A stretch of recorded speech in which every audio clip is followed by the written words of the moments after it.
নমস্কার, রান্নাঘর ৪০৮-এর আরও একটি নতুন ভিডিওতে সবাইকে স্বাগত। আজকে আমি বানাবো আলু পটল দিয়ে চিংড়ি মাছ। কারণ বাজার থেকে চিংড়ি মাছ আনা হয়েছিল এবং বুঝতে পারছিলাম না কি করা যায়, তো হঠাৎ মাথায় এলো যে আলু পটল চিংড়ি করলে কেমন হয়।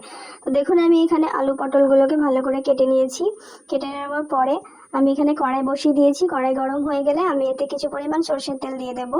সরষের তেলটা প্রায় গরম হয়ে গেছে। এর মধ্যে আমি কেটে রাখা পটলগুলো দিয়ে হালকা ভেজে নেব।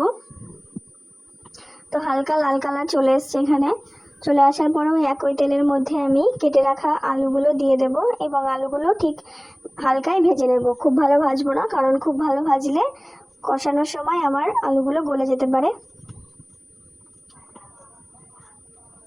তো দেখুন, আলুগুলো প্রায় ভাজা কমপ্লিট। এবার আমি আলুগুলো তুলে নেব। এখানে আমি আগে থেকে চিংড়ি মাছগুলো ভেজে রেখে দিয়েছিলাম। চিংড়ি মাছগুলো আগেই বলেছিলাম অনেক ছোট ছোট।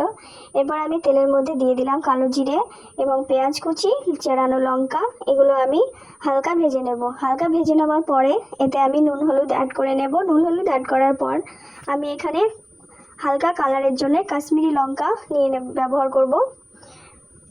এরপর আমি এতে ঝাল লঙ্কা কিছুটা অ্যাড করে নিয়ে আদা রসুনের পেস্টটা দিয়ে এই মশলাটা কিছুক্ষণের জন্য কষিয়ে নেব। এরপর আমি আগে থেকে টমেটোগুলো কুচি করে রেখেছিলাম এবং দিতে প্রায় ভুলেই গেছিলাম, এটাও আমি দিয়ে দিলাম। টক দই যেটা ফেটে রেখেছিলাম সেটাও দিয়ে দিলাম। এবার আমি মশলাটা একসঙ্গে ভালো করে কষে নেব। 2-3 মিনিটের জন্য মশলাটা কষানোর পরে এর মধ্যে ভেজে রাখা আলু পটলগুলো দিয়ে দেব।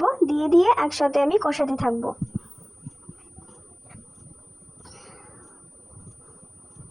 রান্নাটা কিন্তু আমি কোথাও দেখিনি, কোনো ইউটিউব ভিডিও বা কোথাও কোনোভাবে কারো কাছ থেকে শুনিনি। আমার মনে হলো, তাই আমি নিজের মতো করে রান্না করতে শুরু করলাম।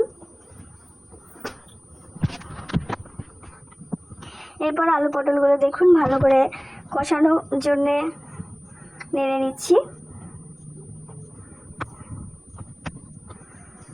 কষা প্রায় কমপ্লিট। এবার এর মধ্যে আমি কিছুটা জল ঢেলে নেব। জল দিয়ে এগুলো সেদ্ধ হয়ে গেছিলো, কিন্তু আরেকটু সেদ্ধ আমি করে নেব। খুব বেশি পরিমাণে জল দেব না।